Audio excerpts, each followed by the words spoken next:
Welcome to the Week 7 edition of Trade Talk. Matt, how's your day? Pretty good day so far. How about you? Not bad. Let's jump right into this. A couple of the guys we're going to be looking at today. We got Mark Ingram, which is a sell. Leonard Fournette, which is a buy for me. Zach Ertz, which is probably going to be a buy depending on his value. Terry McLaurin, which is a sell for both of us. We got Nick Chubb, which I would like to sell, but I think you're pretty high on, so we'll talk about that one a bit more. And Aaron Jones, that I want no part of, but maybe you have a different opinion. Anyways, let's jump right in. We are using the CBS Trade Chart. There will be a link in the description below. Matt, why don't you kick us off? Let's look at Mark Ingram first. Okay. This is a sell on my end as well. Just based off of who's ranked below him that I would rather have. I've got Aaron Jones. I'd take him over him. You're probably different on that. Connor Johnson, Kerryon Johnson, Melvin Gordon, Josh Jacobs. Those would be the ones. And I hesitantly say Joe Mixon because I don't know what's going to happen there. But those are the guys I would definitely take over Ingram. Aside from Mixon, isn't a definite. Did you say Josh Jacobs? I did. What about Devonta Freeman?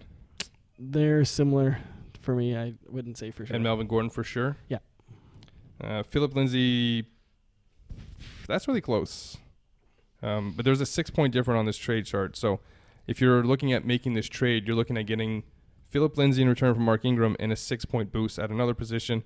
So just checking real quickly at wide receiver, a 6-point boost could be anything like Tyler Lockett to DeAndre Hopkins. So happily take that and take the other side of that.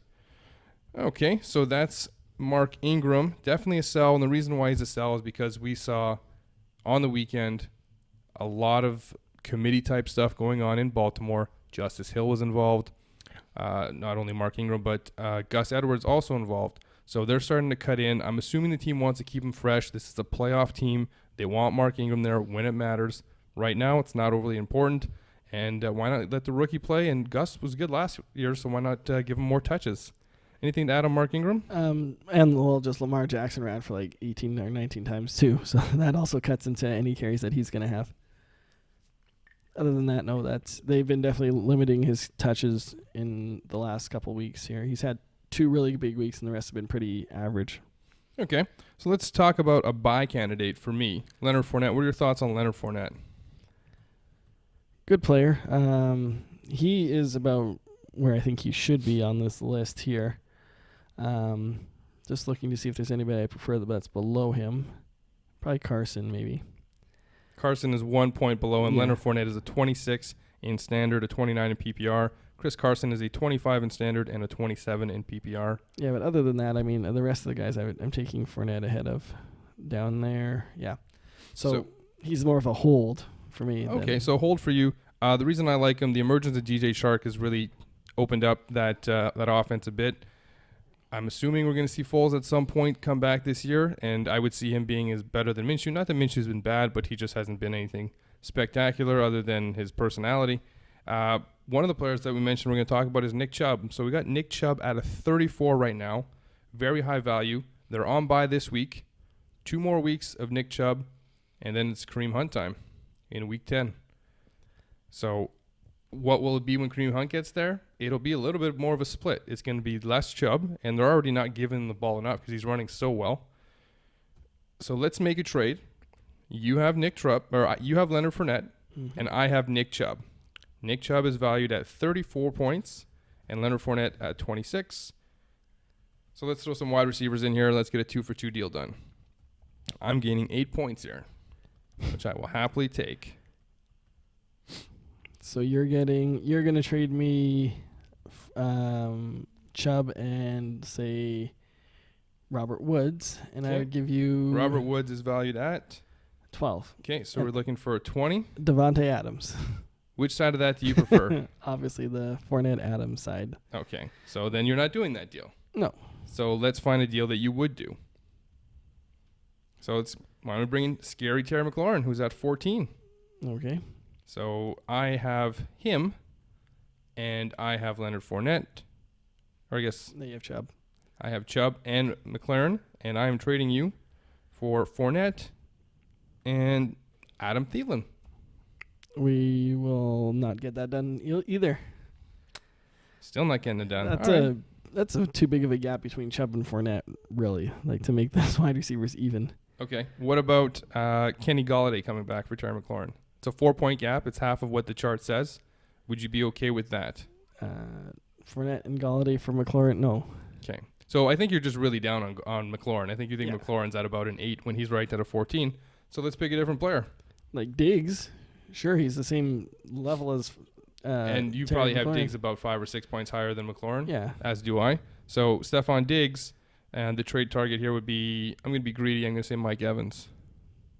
So that's Fournette and Mike Evans for Diggs and Chubb. That's correct. It's pretty close, I guess. I'd probably still say no. Okay. But What if you had changed Evans to Thielen, I'd give it to you. See, I don't think the gap between Diggs and Thielen is what this trade chart has it at, which is 8 points, which is not, in my opinion, fair. It should be about 4. But that's the same thing with Chubb and Fournette. I don't think it's 8 points either. Okay. So that's fair. So we couldn't get a deal done. But if you are trading Chubb away and looking to take somebody like Fournette or even Carson or David Johnson, all ranked lower than him here, make sure you're getting a bump. How about Alvin Kamara? He's right below him. I would take Kamara straight up for Chubb. Yeah, you're probably going to have a hard time finding straight up deals. Most of the deals that get done are 2 for 2s. Mm-hmm. And most people will probably still have Kamara's value above Chubb. Although with the injury kind of going on right now, maybe that'd be a different story.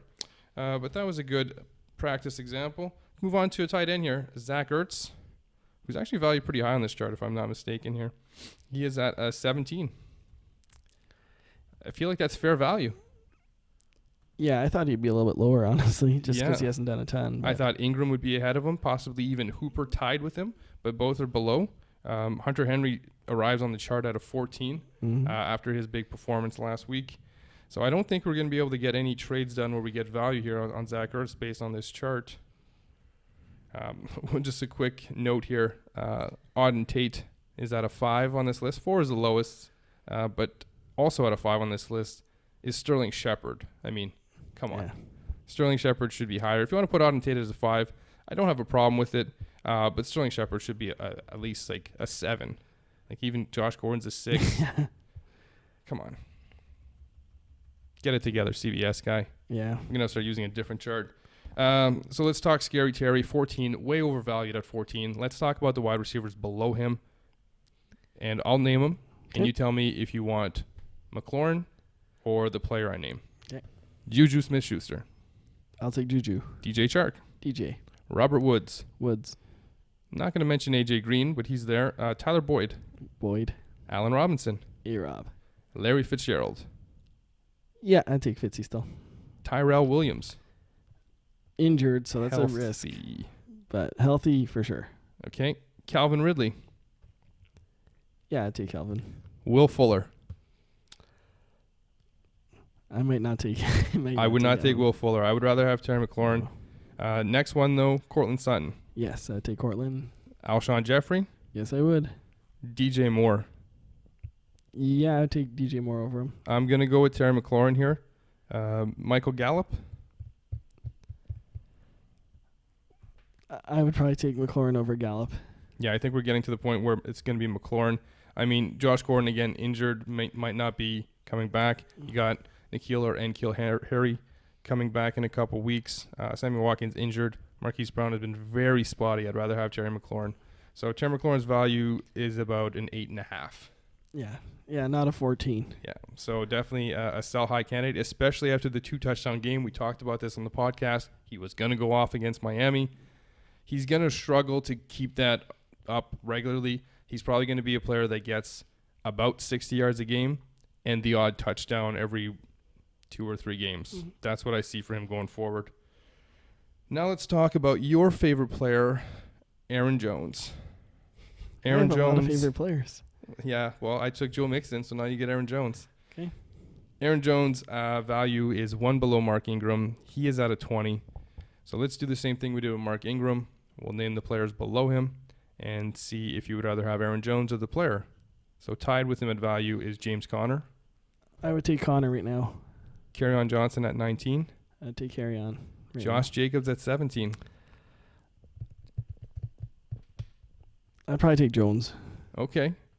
I feel really good about the hesitation since I traded Aaron Jones for Josh Jacobs straight up. Now, in all fairness, this is a salary cap league, and I shed like 5% of the cap, $10 from 30 to 20 to get the player. And it is a multi-contract year. So taking that into consideration, I was happy with the deal at the time, even happier now. Devonta Freeman at 16. I'd take Jones. I don't like Devonta Freeman, and I would take Devonta Freeman over Jones. Yeah, I think you're a little biased right now. I think this is Aaron a split, Jones. and I don't think it's going to stop. Melvin Gordon. I'll take Melvin. Phillip Lindsay. Jones. This week I'll take Lindsay, but Yeah, but Lindsay's in this. I'll take Same Jones. situation. Better offense. Austin Eckler. I don't think he's even Jones. close. Yeah. Joe Mixon. Really falling on hard times here at 13. Yeah, I mean, I would take Jones, I think, right now, but like that's pretty close. I think Mixon's too low on here. Yeah, I agree Mixon's too low on here, but man, has he been bad. He has been bad. Is it a problem with the O-line? I think it's the coach. I think it's offense, yeah, in general. I mean, you can't be targeting Auden Tate and Alex. Is it Alex? Yes. Erickson? Yes. A known player, and hoping to win. Even Sony Michel below him, that's close as well. Sony Michel is always in a split and is very frustrating. I would take Jones just because of the frustration with Sony Michel. Tevin Coleman? Yeah, I'd take Jones. Yeah. We're Jones above everybody down here. Yeah, we're at the point where it's still going to be Jones here, but that kind of puts his value at about 14, 15 versus where they have it at a 20. So about a 5-point dip there, depending on whether or not you like Devonta Freeman over him. Could be a 4-point dip. Yeah, I mean, I still said I'd take him over Jacobs, which is a 17. So. Oh, okay. And Melvin Gordon valued too low here on this list at 16. I had that highlighted. Definitely a player you should be targeting. We've talked about this before with players that miss camp.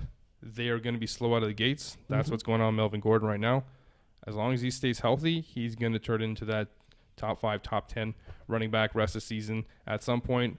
So if you're in a good spot with a good record, 5-1, 4-2, 6-0, he's a player you should be targeting. Look to get rid of a Mark Ingram to get him. That'd be a great deal. Yeah, I mean, the other thing with Jones is that he had that fumble and he had a drop touchdown, which I still think that limited his touches on Monday night.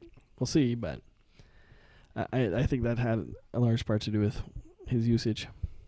He hadn't been off the field before that. All right. Anything to add to this week's episode of Trade Talk? Thanks for watching. Thanks for listening. Hopefully you're doing both. That's it.